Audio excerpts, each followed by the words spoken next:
હું પંડ્યા આરતી આપ જોઈ રહ્યા છો સ્પાર્ક ટુડે ન્યૂઝ। પુરુષોત્તમ રૂપાલાએ કરેલા નિવેદન સામે પાદરા ક્ષત્રિય સમાજે પાદરા મામલતદારને આવેદનપત્ર આપી વિરોધ નોંધાવ્યો, સાથે રૂપાલા સામે કાર્યવાહીની માંગ કરી છે।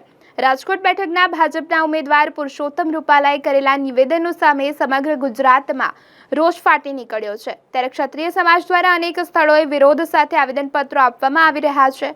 વડોદરા જિલ્લામાં પણ આવેદનપત્રો આપી પુરુષોત્તમ રૂપાલા સામે રોષ સાથે નારાજગી વ્યક્ત કરવામાં આવી રહી છે। ત્યારે પાદરા ક્ષત્રિય સેવા સમાજ દ્વારા પાદરા મામલતદાર તેમજ મુખ્ય ચૂંટણી અધિકારીઓને સંબોધીને આવેદનપત્ર આપી ગુજરાત રાજ્યના લોકસભાના રાજકોટ બેઠકના ઉમેદવાર પુરુષોત્તમ રૂપાલા સામે ફોજદારી કાર્યવાહી તેમજ ચૂંટણી આચારસંહિતાના ભંગ બદલ પગલાં ભરવાની માંગ કરવામાં આવી। પાદરા મામલતદાર કચેરીએ પાદરા તાલુકા ક્ષત્રિય સમાજ વિવિધ ગામના આગેવાનો ખાસ ઉપસ્થિત રહી આવેદનપત્ર આપ્યું, ભારે સૂત્ર સાથે વિરોધ દર્શાવ્યો।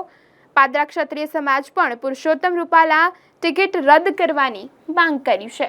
આજરોજ પાદરા તાલુકા ક્ષત્રિય સમાજ આવેદનપત્ર આપ્યું છે। એ આવેદનપત્ર રૂપાલાએ અમને હાલમાં નિવેદન કર્યું હતું ક્ષત્રિય સમાજ વિશે।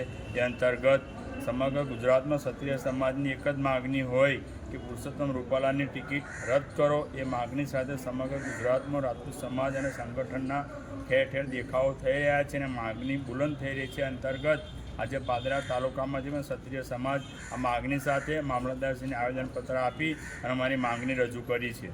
પાદરા ક્ષત્રિય સમાજ દ્વારા પાદરા મામલતદારશ્રીને આવેદનપત્ર આપીને જણાવે છે કે રાજકોટ લોકસભાના ઉમેદવાર પુરુષોત્તમ રૂપાલાજીએ એક સંમેલનમાં ક્ષત્રિય અને રાજા મહારાજાના બેન બેટીઓ અંગ્રેજો સાથે વ્યવહાર કરે છે એવું જે નિવેદન આપ્યું છે તેને ક્ષત્રિય સમાજ વખોડે છે અને આમની ટિકિટ તાત્કાલિક રદ કરવી જોઈએ અને ચૂંટણી પંચે પણ તેમની પર કાયદેસરની ફોજદારી રાહે કાર્યવાહી કરવી જોઈએ એવી પાદરા તાલુકા ક્ષત્રિય સમાજની માગણી